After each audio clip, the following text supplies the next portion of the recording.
विधानसभा के मानसून सत्र में उत्तर प्रदेश नगरीय परिसर किराएदारी विनियमन विधेयक 2021 पेश किया गया। अब इस कानून के प्रभावी होते ही प्रदेश के शहरी क्षेत्रों में मकान मालिक और किराएदार के बीच होने वाला विवाद काफी हद तक समाप्त हो जाने की उम्मीद है। नए कानून के तहत अब मकान मालिक बिना रेंट एग्रीमेंट के किराएदार नहीं रख पाएगा। साथ ही किराएदारों से जुड़ी सभी जानकारी ट्रिब्यूनल के अधिकारी को देनी होगी। वैक्सीन की फर्जी वायल की खबर सामने आने के बाद चिंता बढ़ गई है। केंद्र सरकार लोगों को सही वैक्सीन देने की तमाम कोशिश कर रही है, बावजूद इसके फर्जी वैक्सीन की सप्लाई चिंता का विषय बनी हुई है। यही वजह है कि विश्व स्वास्थ्य संगठन ने भारत और युगांडा में फर्जी कोविशील्ड वैक्सीन की डोज को लेकर अलर्ट जारी किया है। उत्तर प्रदेश सरकार की ओर से 1 सितंबर से कक्षा 1 से 5 तक के स्कूल खोलने के आदेश का विरोध शुरू हो गया है। सभी अभिभावक समितियों ने एकजुट होकर विरोध किया है। प्रदेश सरकार के आदेश पर पहले कक्षा 9 से 12 तक के स्कूल खुल चुके हैं। 23 अगस्त से कक्षा 6 से 8 और 1 सितंबर से कक्षा 1 से 5 तक के स्कूल खोलने के आदेश दिए गए हैं। अभिभावकों ने कहा कि बड़े बच्चे सोशल डिस्टेंसिंग एवं कोरोना के नियमों का पालन करना जानते हैं, पर कक्षा 1 से 5 तक के बच्चे काफी छोटे होते हैं। वे आसानी से कोरोना के नियमों का पालन नहीं कर सकते। लखनऊ अभिभावक विचार परिषद के अध्यक्ष राकेश कुमार सिंह ने कहा कि कक्षा 1 से 5 तक के स्कूल खोलने का आदेश बच्चों की सेहत से खिलवाड़ करने जैसा है। उन्होंने बताया कि 200 से ज्यादा अभिभावकों से इस संबंध में संवाद किया गया। सभी ने एकमत होकर कहा कि छोटे बच्चों के स्कूल कम से कम तब तक नहीं खुलना चाहिए जब तक कोरोना का खतरा खत्म नहीं हो जाए।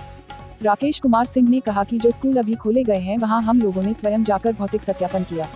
कक्षाओं में उपस्थिति बहुत कम है। यूपी के मुख्यमंत्री योगी आदित्यनाथ ने आईएएस लखनऊ के जिलाधिकारी अभिषेक प्रकाश के खिलाफ जांच के आदेश दिए हैं। उन पर 700 बीघा जमीन खरीदने, स्टाम्प ड्यूटी चोरी करने का आरोप है।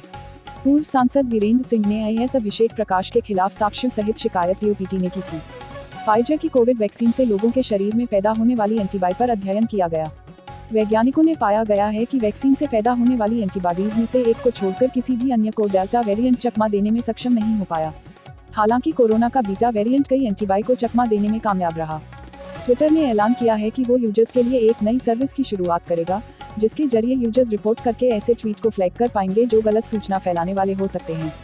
उत्तर प्रदेश में योगी आदित्यनाथ सरकार इस साल दिवाली पर अयोध्या में सरयू नदी के घाटों पर 7.5 लाख दीपक जलाएगी।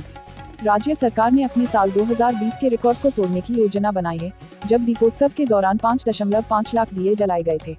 पर्यटन विभाग को आयोजन की तैयारी करने और उसी के लिए प्रस्ताव प्रस्तुत करने के लिए कहा गया है। इस साल भी रक्षाबंधन पर पिछले कुछ सालों की तरह यूपी में महिलाओं को फ्री बस सेवा की सुविधा मिलेगी। इसको लेकर योगी सरकार ने आदेश जारी कर दिया है। उत्तर प्रदेश लोक सेवा आयोग की ओर से जारी परिणाम में प्रदेश को 181 बाल रोग विशेषज्ञ और 114 एनेस्थेटिस्ट चिकित्सक मिले हैं, जबकि पीडियाट्रिशियन के 590 पदों के सापेक्ष 419 पद और एनेस्थेटिस्ट चिकित्सक के 590 पद के सापेक्ष 476 पद खाली रह गए हैं। देश की जनता को तालिबान के रहमोकरम पर छोड़कर भागे अफगानिस्तान के राष्ट्रपति अशरफ गनी को आखिरकार अपनी सफाई देने के लिए दुनिया के सामने आना ही पड़ा। अफगानी राष्ट्रपति ने अबू धाबी से राष्ट्र को संबोधित करते हुए, मैं देश छोड़कर नहीं आता तो कत्लेआम हो जाता, खून खराबा होता। इसके साथ ही उन्होंने यह भी कहा कि भगोड़ा कहने वाले मुझे नहीं जानते। गनी का कहना है कि वह अफगानिस्तान वापस लौटेंगे और वहां के लोगों को इंसाफ दिलाएंगे। सोमनाथ मंदिर की कायाकल्प के बाद उसकी शोभा में और बढ़ोतरी होने जा रही है। सोमनाथ ट्रस्ट के अध्यक्ष प्रधानमंत्री नरेंद्र मोदी कल सोमनाथ मंदिर के लिए अलग अलग 5 परियोजनाओं का लोकार्पण और भूमि पूजन वर्चुअली करेंगे। आगरा में पर्यटक एक बार फिर चांदनी रात में ताजमहल का दीदार कर सकेंगे। कोरोना संक्रमण के चलते से 17 मार्च 2020 से बंद चल रहा ताजमहल का नाइट व्यू फिर से शुरू करने के लिए अनुमति दे दी गई है। हालांकि इस दौरान कोविड प्रोटोकॉल का पालन करना अनिवार्य होगा। सरकारी तेल कंपनियों की ओर से आज दूसरे दिन भी पेट्रोल की दाम में कोई बदलाव नहीं हुआ है, जबकि डीजल का दाम सस्ता हुआ है। पिछले महीने में 17 जुलाई के बाद लगातार दूसरे दिन भी पेट्रोल की कीमत स्थिर रही, वहीं डीजल की कीमत 20 पैसे घटी है। उत्तर प्रदेश के 12 जिलों में रहने वाले नौजवानों के लिए भारतीय सेना भर्ती अभियान शुरू करने जा रही है। सेना के विभिन्न पदों के लिए उत्तर प्रदेश के जिन 12 जिलों से भर्ती होनी है, उनमें आजमगढ़, बलिया, चंदौली, देवरिया, गोरखपुर, गाजीपुर, जौनपुर, मऊ, मिर्जापुर, संत रविदास नगर, सोनभद्र और वाराणसी शामिल हैं। पश्चिम बंगाल की मुख्यमंत्री ममता बनर्जी ने दूध और डेयरी उत्पाद कंपनी मदर डेयरी का नाम बदलकर बांग्ला डेयरी कर दिया। प्रगतिशील पार्टी के अध्यक्ष शिवपाल यादव ने कहा कि मेरी प्राथमिकता एसपी है। अगर सम्मान के साथ समाजवादी पार्टी हमें बुलाएगी तो हम एसपी को समर्थन देंगे। वहीं जहां प्रत्याशी प्रगतिशील के जीत रहे हैं, वहीं हम प्रगतिशील समाजवादी पार्टी का प्रत्याशी उतारेंगे। मुझे बीजेपी से कई बार ऑफर आए, लेकिन मैं नहीं गया। मैं समाजवादी हूँ। जब हमारे एमएलए जीतकर आएंगे तब पता चलेगा कि मुख्यमंत्री कौन है। बिहार हसनपुर विधायक तेज प्रताप यादव अपने करीबी आकाश यादव को छात्र आरजेडी के अध्यक्ष पद से मुक्त किए जाने से काफी नाराज हैं। इस पूरे प्रकरण पर उन्होंने ट्वीट कर अपनी नाराजगी व्यक्त की है।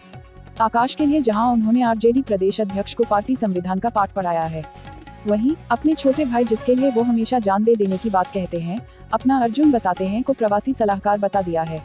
पाकिस्तान प्रत्यक्ष परोक्ष रूप से तालिबान का समर्थन कर रहा है। इसका ताज़ा उदाहरण उस समय देखने को मिला जब पाक सरकार ने तालिबान आतंकी मुल्ला मोहम्मद रसूल को रिहा कर दिया। मुल्ला रसूल पिछले 5 सालों से पाकिस्तान की जेल में बंद था। मलेशिया के सुल्तान अब्दुल्ला अहमद शाह ने कहा है कि उनके द्वारा चुने गए नए प्रधानमंत्री को संसद में जल्द विश्वास मत हासिल करना होगा। प्रधानमंत्री पद के लिए राजमहल को पसंदीदा उम्मीदवारों के नाम मुहैया कराने की समय सीमा अब समाप्त हो गई है। बॉलीवुड एक्ट्रेस कैटरीना कैफ विक्की कौशल इन दिनों काफी सुर्खियों में हैं। दोनों के अफेयर्स की खूब चर्चा हो रही है। अक्सर कहा जाता रहा है कि कैटरीना विक्की एक दूसरे को डेट कर रहे हैं, कई बार उन्हें साथ में स्पॉट भी किया गया है। अब जो खबर आ रही है उसने सभी को चौंका दिया है। सूत्रों से खबर है कि दोनों ने दुनिया की नजरों से बचकर सगाई भी कर लिया है। राहुल द्रविड़ टीम इंडिया के कोच नहीं बनेंगे। द्रविड़ ने फिर से नेशनल क्रिकेट अकेडमी के हेड के लिए अप्लाई कर दिया है। उनका कार्यकाल खत्म हुआ है। अब राहुल द्रविड़ ने फिर से आवेदन देकर टीम इंडिया के हेड कोच बनने की अक्कलों को विराम दे दिया है। क्रिकेट ऑस्ट्रेलिया ने T20 वर्ल्ड कप के लिए 15 सदस्यीय टीम घोषित कर दी है। पिछले दिनों घुटने की सर्जरी कराने वाले एरोन फिंच को ही टीम की कमान दी गई है। Please subscribe Aviral Times for latest news update and press the bell icon to get all the latest video update.